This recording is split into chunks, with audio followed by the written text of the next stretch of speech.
You're listening to Burn Rate and Bullshit, the show where founders, suits, and corporate clowns all get called the fuck out. We're Josh Robinson and Mike Nathan, entrepreneurs turned VCs. With zero filters, strong opinions, and a bullshit detector set to high. Welcome to the only business podcast that actually tells it like it is.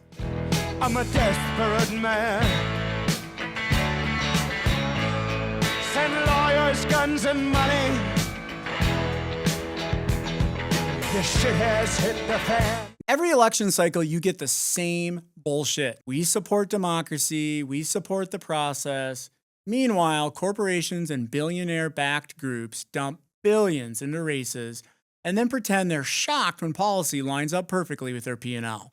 If you still think this is just free speech, you've been asleep at the wheel. Lobbying hit record highs. Dark money hit record highs. And somehow we're supposed to believe Washington is tough on corporate America.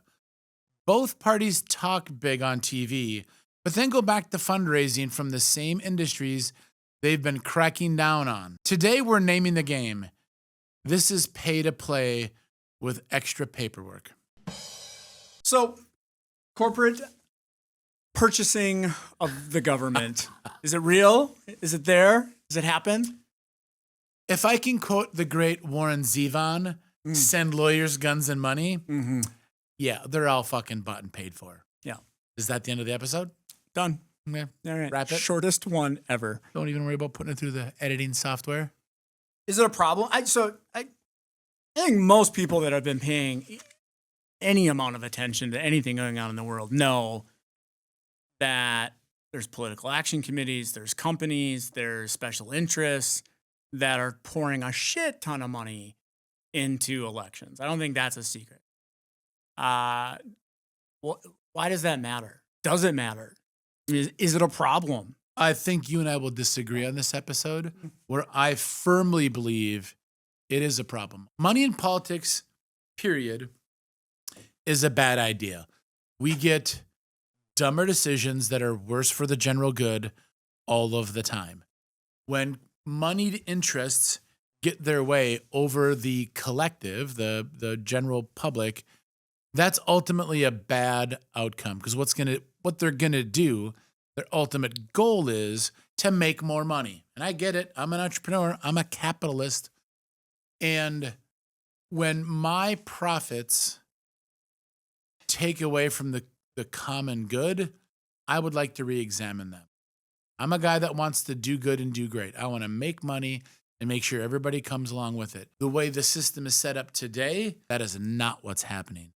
It is pay to play.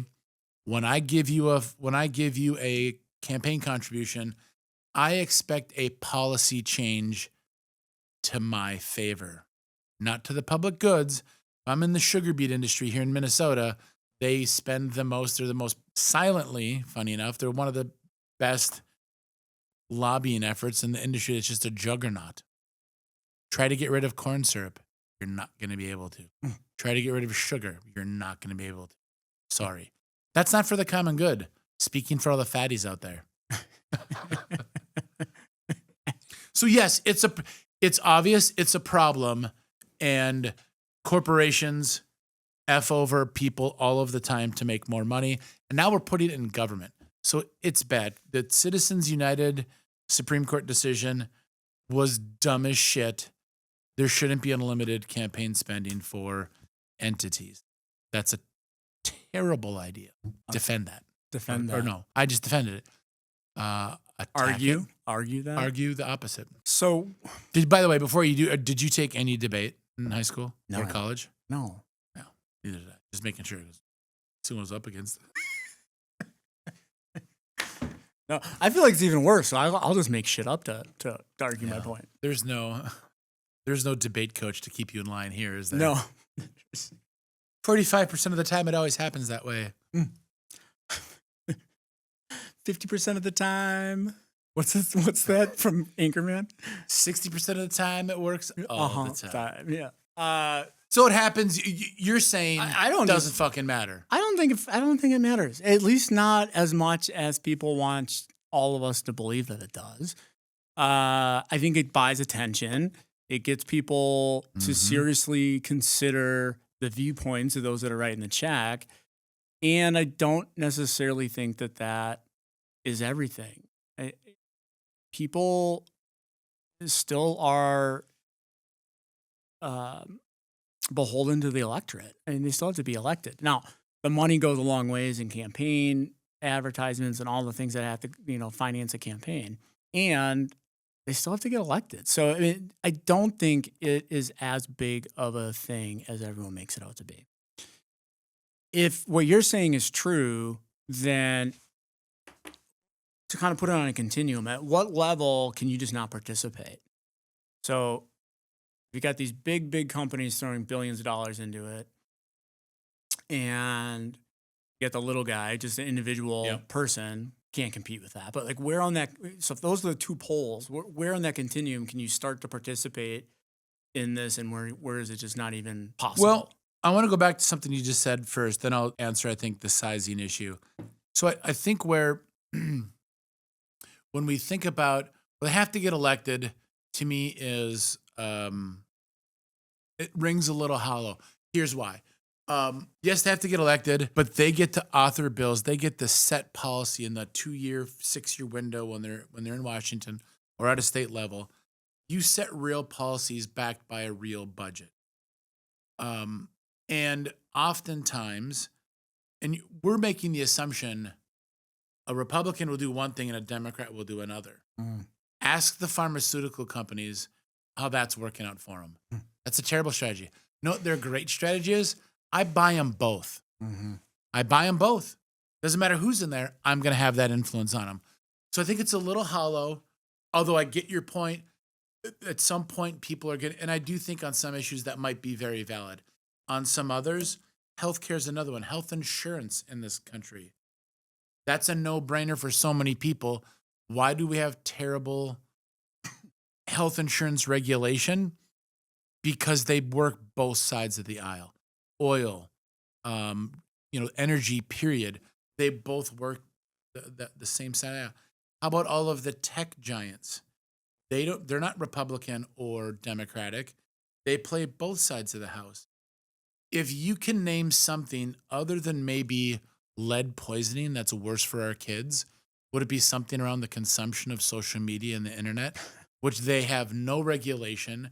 There's been 40 hearings in Congress since COVID about the effects of social media on kids and zero fucking legislation.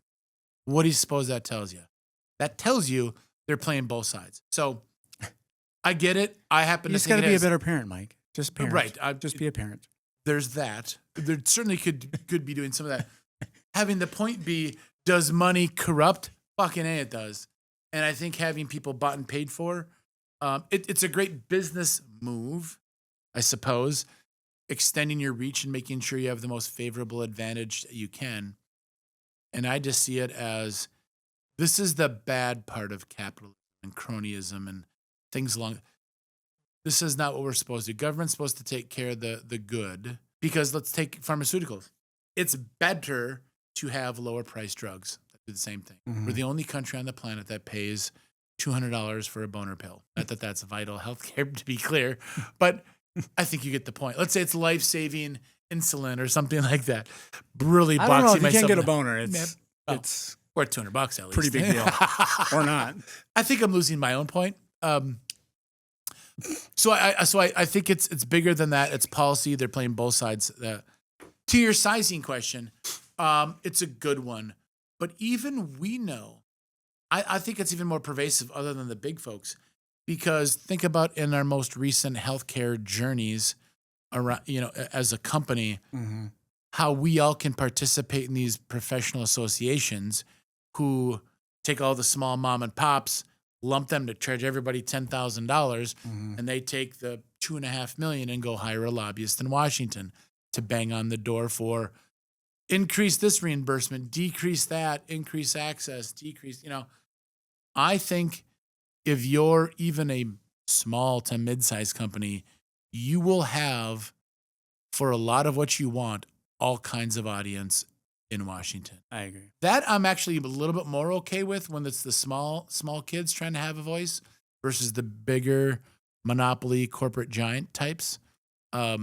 Because I do think there's some legitimate reasons for lobbying, having an interest and letting elected officials know niche interests that do need a little bit of representation. Boy, I don't think that's what most of the lobbyists are doing today. I don't know. They're feather bedding. They're feather bedding. I really believe, and you can call me whatever words you want. I really do believe this, that most elected officials are more accessible to the average person than most people believe.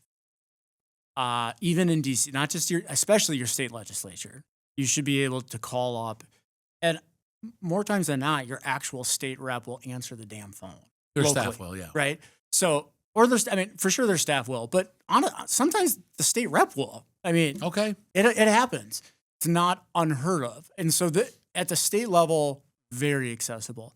Even at the national level, you're not going to call and get them, but if you're out there and you go up to their office, true, it's not unheard of to get time with your elected official, even at the congressional level. So they are more accessible than I think most people assume that they are. How meaningful is it, though?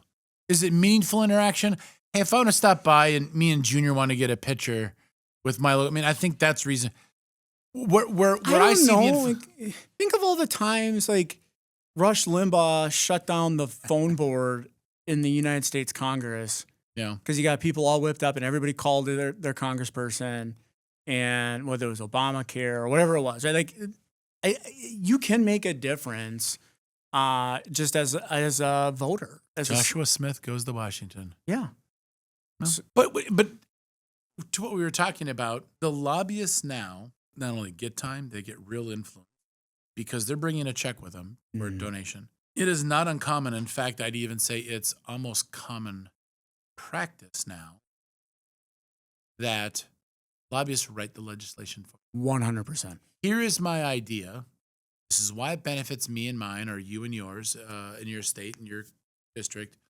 And here's some suggested language we would introduce into a bill for you. Mm-hmm. Oh, by the way, here's $250K for a campaign. Yes. You're thinking there's nothing wrong with it. No. Who's gonna? It's literally the foxes guarding the hen house. A corporate lobbyist is going to write the bill that's supposedly going to be the benefit for everybody in the United States, for the let's just say the common good. That's a terrible idea. I don't believe that every bill has the common good. I don't know if that's an intention of every piece of legislation. Well, so if you don't think there's any dark side to this, Josh, don't you have a story or two to tell about outsized influence from companies? Yeah, I've done some of it myself. So I know where the bodies are buried because I buried them. Yeah. So I was at a firearms manufacturer, in particular a firearms suppressor, so silencers, and they're fun. They are fun, actually, and they make hunting, shooting very enjoyable, much more enjoyable than they otherwise would be. Not the point, though. The story, Mike. We were so the process at the time for a consumer to get a silencer is you had to apply for a tax stamp through the Bureau of Alcohol, Tobacco, Firearms, the ATF, and you had to go through what, again, at the time was a pretty lengthy process. It could be a year, maybe 2 years to get this approval, and then once you get the approval, then you're able to buy the silencer, and you had to do it for every silencer. It's not like you go through this approval process once and then you're good to buy as many as you want. It was every single time you had to pay this thing called a tax stamp. It was a $200 tax stamp.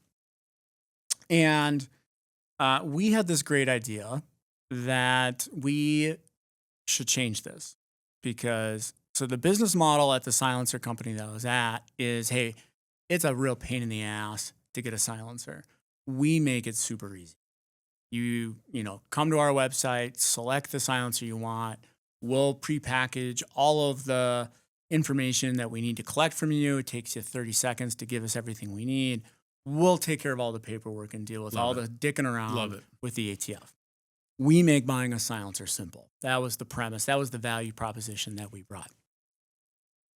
We had absolutely no desire for the tax stamp to go away because if the tax stamp went away and any Tom, Dick, or Harry could buy a silencer, our value proposition, if we make it easy, completely. Yeah. If you could just go to Walmart or The complexity insulated you from the rest of the 100%. market. So we wanted the tax stamp to stay. Now, most second amender people out there would say, well, get rid of the tax stamp. It infringes on my right, that whatever, right? Mhm. And so there has been a huge movement in the silencer community, if you That's know. a community. Yeah, It's a community. and then throughout the silencer Suppressed community, to abolish the tax stamp. There's been a huge movement around that for years. Quietly, we were doing the exact opposite. So we had engaged a lobbyist who was helping direct us to the people in Congress that were on the right committees, held the right chairmanships to enact legislation that we wanted. And it only cost about $100,000. Now, $100,000 is a lot of money to a lot of people. And that is significantly less than the billions of dollars we're talking about That's earlier right. in the examples, right? So to my point of, a lot of these people are more accessible than the average person understands. Now, again, $100,000 is a lot of money. Mhm. It's also not billions. So for $100,000, So for $100,000, you got a congressman to we got help write or multiple. support. We got multiple. I mean, we had people in the Senate. We had multiple congressional people on the House of Representative side. Each of them were 100, or just No. all In together? total, Well, because you look can at only give $3,300 per election cycle as an individual. You can only give $3,300 to a unless you candidate. develop the PAC, which Unless you go through a yeah. PAC, right? But we were doing this all individually. So it was me, the CEO, and then the chief operating officer. All three of us were writing personal checks because it wasn't company money; it was personal money. And To make sure we have an attorney to run through this to make sure you're not outing yourself on anything. on here. any election Yeah, campaign fraud, like they'd come for you.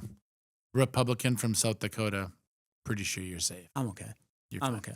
You're fine. But we were, Ready to run right, for office. writing out personal checks, and the lobbyist was hand delivering them to the right people, saying, "Hey, you should get to know these guys." And they were drafting legislation that this was the genius of it. We were going to say, we're not going to get rid of the tax stamp. But what we're going to do is we're going to set $200 for the tax stamp at that time just went into the black abyss of the U.S. Treasury, never to be seen again. Yep. General fund. See ya. What we said was, hey, let's take that $200 and put it to conservation through the Robert Pittman Act. So if you're a sportsman, you know 11% of every gun, ammunition goes to this Robert Pittman. It goes into wildlife and hunting conservation. Yeah. Let's take that $200 and put that into wildlife conservation, because then no one's ever going to want to get rid of this because it's going to be taking money away from conservation. Genius. No, it'll kind of insulate us even further. Fast forward, I left that organization. They got outed. Someone found out what they were up to. And it was like, it was like their Bud Light moment, because all these Second Amendment people were like, you motherfuckers. Yeah. We thought you were on our side advocating for access to guns. And here the whole time you were trying to Playing both sides. keep it constricted. Right. Yeah. So it was a fascinating, really fun to watch once you left from arm's length. You're like, yeah, look at those assholes over there. What the hell were they Believe thinking? what they were doing. But my point, though, in that story is, we were a relatively small firearm manufacturer from the upper Midwest, and we had, for our niche, what our important issue was, we had the attention of everybody that we needed to And for influence. $100,000 and influence. And so again, $100,000 is a lot of money. I don't want to sound like a complete asshole. And when you're talking about, well, here's a figure for you. In the presidential election, $24 billion was Nuts. spent. It's stupid. $100,000 So compared much. to $24 billion Yeah. is nothing. And that's my point, is these people are a lot more accessible to the average person than most people. So in this example, so I love it. I think it's good. And it doesn't, I don't want to say it bothers me, because it doesn't bother me. Here's the point that I try to bring up is, in that scenario, that I'll call it a scheme. It wasn't illegal. It's not, I mean, if it's going to be a law, right? Well, to your point of the public good, it Yeah, benefited nobody but our own well, company. I'll even take the public good out of it. It was specifically designed to help your company. Yeah. Right in Not even our industry, our company. there's they call it it's like here's a suppressor protection act. You have to give me all the business. Thank you. That's It's right. funny you mentioned that. It was actually called the Hearing Protection Act. Oh my God. Of course it was. Yeah. Hearing Protection Act. So nailed it. That's funny. Was it really? Yeah, I can't believe that. Yeah. So it only benefited that company. And again, that company you're talking about, when you were doing that, I love people that are all in like, let's do what we can legally, ethically, morally. Let's do all the right things. And you guys were working within the scope of the law. Let's get it to change. Maybe what I'm asking to do is I think the amount of money you should be able to give or to have that influence to get that, just we should get rid of all of it. Like you should be able to give $0. Now I know there's a few courts out there that, your money is your voice. It's a First Amendment thing. Yeah. So I don't know how to get around that, but we sort of are. We're saying we're limiting it to individuals. So we're already saying, well, it's not all the way true. It's only true up to $3,300 or whatever the number is. Is it still $3,300? It might be. I think it is, but it might be different now. Yeah. But I know it goes up occasionally. My voice is my wallet. Well, that's a weird statement to make. You can say all things because other companies don't let you. And I don't think their freedom of expression has been really curtailed. I think it's a really clever way what you guys were doing, but also political donations is a really clever way to say, I'm going to try to fatten my wallet by using my wallet. Has nothing to do with democracy, has nothing to do with representative government. It's pay to play, period. Well, yeah. I mean, you're being a little bit of a fraud too, because like the last company you course. and I were in on together, we weren't writing the checks, but people we were partnered with were writing checks and getting attention and influence in Washington, and it was benefiting us and our company. Yes, true. And so let's use this as the rule. The legislation and some of the things that were suggestive were going to be hurtful to the common good. That was absolutely our stake. Yeah, that's true. That was true. our real. Okay, That was our a real That's position. different. Yeah. And you're right. We used the same levers you did. I just feel yours was a great example of that was naked sort of one-waymanship, if I can allow that. Yeah. It was just coming to us, a particular company, to keep our competitive advantage. We were doing it for a whole industry and access to care and some other pieces. And others might, if people that aren't on healthcare, be like, well, why would we not want to do that? Just save money. Just cut it all. Yeah, I guess we could do that too. So you're right. We did use those same levers as a smaller company, but part of a bigger industry. Absolutely. Did we try to get the pen out and write every single last detail? Mm-hmm. How'd that work out? We didn't win. We didn't win it. We didn't win it. Our attention, our influence didn't carry the day. No, because there was an opposite or greater side of lobbyists on the other side that were pushing for something else. So I wish businesses didn't have that much influence on policy and legislation. Maybe that's where we can get into details on a bunch of them, but I think just generally where I stand, because you'd mentioned before Milton Friedman, that was a very idealistic sort of marketplace, right? Like supply and demand, and we're going to let the market sort it out. We're away from that. We're using the government either as a gun to the head of my competition or paving the way for my monopoly to come true. We're using not the market, but the government to set business environment. Yeah, there's a lot of that. Yeah. But if that's happening, then we're not going to change that reality. Doubt it. So for the entrepreneurs, the founders, the business leaders that are listening to this, how do they navigate? How do they live in an environment that does that? How do they play it? Do you ignore it? Do you just stick your head in the sand? I think the terrible answer is it depends. If you're in healthcare, watch out. You better pay attention to what the government's going to do, because likely they're the biggest consumer payer in the field, so you can't ignore it. If you're in the restaurant industry, I don't know, maybe it's not a requisite all the time. Like you can kind of maybe get away with not having a big lobbying effort. Although I know they have the restaurant industry. Even your solopreneur, like one restaurant type of operator, is likely lobbying their local council for, alcohol license rights. Like there's always something, right? Like I almost feel like you have to participate in it. Every company, to your point, it depends, but every company, every industry, how and where you participate is going to look different, but you almost have to participate in this. I think you have to. So on that, we'll agree. You absolutely need to do. You have to do some advocacy for you and yours, right? You need to be an advocate for your lifestyle, your industry, and that can be PR facing. That could be councilmen, your state or national representatives in government. So 100%, I think you should do that. You should be comfortable doing that at some level. It's probably like making sure you keep all your receipts. You don't spend all your day making sure you got all your receipts that you spent. I do. Well, good point. But not your whole day. You don't spend your whole day. Just like, being an advocate or again, having, put it this way, being friendly with the lawmakers will never hurt you. Having them understand your trials and tribulations and make, how tough it is to go out there for your industry or your company particularly, that's never going to hurt the company. I can't imagine. But they're busy. They're not going to just chit chat with you because you're a nice looking guy, Mike. Which is why it becomes down to pay to play. Right. I'm going to have a specific piece of legislation. I'm going to make a campaign contribution coincidentally with my suggestions of new legislation, and they will act on it. So if see, that's where I would just say there's something more to it there.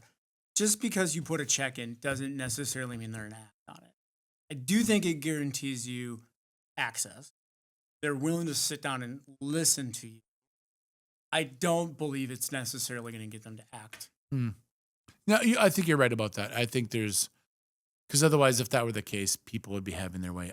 They kind of are, but I take your point. You know what I mean? Like I go in there with $3,300 and say, okay, we're going to make everything green.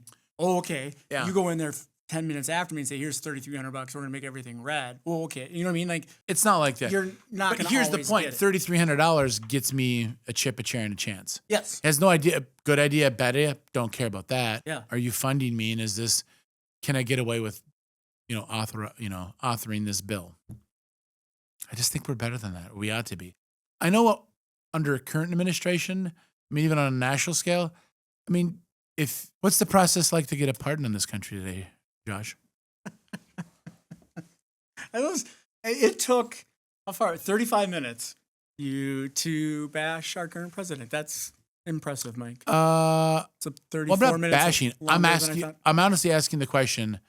Are we really? I'm unfamiliar with the pardon process, Mike. I don't have a need for one, so I've not looked into how one procures one. You don't have a need for one yet. But it sounds like if you're a business person, you're an absolute fucking fraudster. It's easy. Go ahead and get convicted. Big deal. We're just gonna pay run for president. Yeah, aim high, Junior. You could be anything you want to be. Fraudster, president. But if you do get caught, the simple answer is, we'll just pay $1 million to the president's campaign or ballroom. Slush fund or anybody's. Ballroom. Yeah. And abracadabra, you've got a pardon. Walk me through how, again, pay to play. This is the stuff that, now, if Joe Biden did it, same thing. Obama did it, same thing. Corrupt, it's fucked up. We should get rid of it. This is clearly corrupt right now. And I think pay to play is right next to these political pardons for all these fraudsters. End scene. I want to go back to your story. Yeah, I want to go back to me. Let's talk about me, Mike. Enough about me. Enough about you. Let's talk more about me. The 24 election is the most current or most recent election that's got campaign funding statistics around there. I said earlier, $24 billion. It's a huge. That's every time you say it, it just boggles my mind. So I got the top 20 industries. Ooh, can I guess? Yeah, I want you to guess. I've not I want seen you to this guess. list. I want you to guess. Next, I'm going to say number one is going to be, let me talk, oil and gas or pharmaceuticals, one of the two. Pharmaceuticals is number 1. Bang. Oil and gas is 5. That's lower than I thought it would be. Wow. Mm-hmm. Okay, so number 2. So so pharmaceutical number 2, insurance companies, healthcare insurance. No, insurance is 3. Way off. Number 2, and I'm having a hard time envisioning what this would be. Number 2 is electronics manufacturing and equipment. Is that big tech? It must be. Samsung, Apple. We don't make a lot of that here. That's weird. I almost wonder if it's like chips, like NVIDIA. Yeah. I mean, they got. What are the numbers? Do they have numbers? Let's say just by. Yeah, pharmaceutical is 385 million.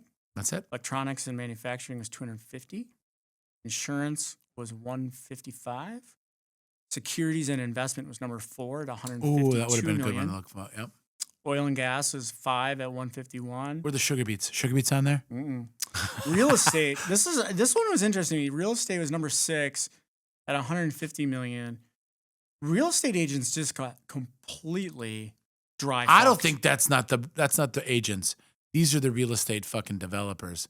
Hey, make sure it might be all. I get to wonder if it's drag all. along my losses from the last 400 fucking years, and whenever it suits me, I'll take it. My deduction. Well, another one that was much lower than I had expected it to be was number 8, hospitals and nursing homes They're not making any money. They at can't afford. 132 million. Yeah, and you hear so much about like the AHA and all these big, healthcare associations and their 132 is not influence. nothing. It's not nothing. It's lower than I would have thought on the list. And then health services and HMOs is number 12. So that's a separate thing. How much are they? 117 million. So if you put in like healthcare with pharma, what are we talking about? Oh, over $500 million. Yeah. Easy. That's- Probably. So think about, so you Over $1 said billion, probably. 385 for the. Because then healthcare professionals is another bucket at 99 million. Yeah, it's healthcare, pharmaceutical and healthcare. So, now this is just pharmaceuticals. Pharmaceuticals spent $385 million just in a presidential election. They don't do that every year, but they probably spend some fraction of that. So in a 4-year cycle, they might be spending half billion, At least. or they might, At least. right? So, and what does that get them? That gets them $200 boner pills. exactly $200 butter, and still, I believe it is still illegal or it's against the law regulation to negotiate Medicare pharmaceuticals. That's a coincidence. I wonder if those two facts are related.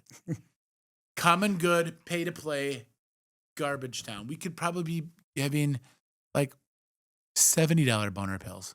That's a cheap boner. Common good. I think that's a theme here. Common good. That's a crazy list. It is, isn't it? Oil and gas, 5 you said. They were Number 5 at 151.13 million in 2024. I wonder if, I know that you can listen to probably like John Oliver or Jon Stewart, the Johns. They'll tell you, I mean, I've seen them where they break down, you spent 100, off cycle year, I spent $100 million on lobbying and I got 300 billion in tax incentives. Like it's just something ridiculous. Mhm. They keep track of that. I would be nervous to see what all of that got them. Or about to get. I think we know the answer to that. Yeah, gross numbers. So maybe I'm the dummy. I mean, you've thought of it. You've conceived of that. Well, Are you a dumb entrepreneur or business person? If everyone else is greasing the wheels, should I be doing it? Is that a competitive disadvantage? Me sitting on top of my... I think maybe you and I took a different approach to this episode of Mhm. whether this should be or should not be our reality versus accepting that it's our reality and should you or should you not Yeah. participate in it. And so I think you took more of the moral high road of, hey, this I should did, not I be did. real. And I don't necessarily disagree with you that this should not be our reality. But the point is, it is. And as a business person, you need to participate in it legally. So let me extend an olive branch here towards the end of the episode. I was right. You were wrong. No. Oh, okay. No. What I was going to say was, if I'm making an investment into a company, my money, now this is where it gets personal. Everybody's funny around money. Mm-hmm. Don't watch their mouth, watch their feet. If I'm investing in you and you could spend 10 grand to get a $10 million payback on talking to your local congressman and giving him 10 grand, why the fuck haven't you done it yet? Would be my response. And that's where I'm a fucking fraud. Yeah. A high ground. I like that as like I like that as the last line of the episode, and that's why I'm a fucking fraud. That's perfect. Said lawyers, guns, and money. That's it for this round of burn rate and bullshit. Where the only thing we sugarcoat is our coffee. If you liked what you heard, great. If you didn't, even better. We're not here to make friends. Hit subscribe and share with someone who needs a reality check. And remember, hype dies and execution wins. Stop pitching and start proving. Next time on Burn Rate and Bullshit, CEO pay is ripping higher while your raise barely beats inflation. If you get one at all. We're tearing into the king-size comp packages, the rubber-stamped boards, and why 200-to-1 pay gap is a ticking time bomb. Send lawyers, guns, and money. The shit has hit the fan.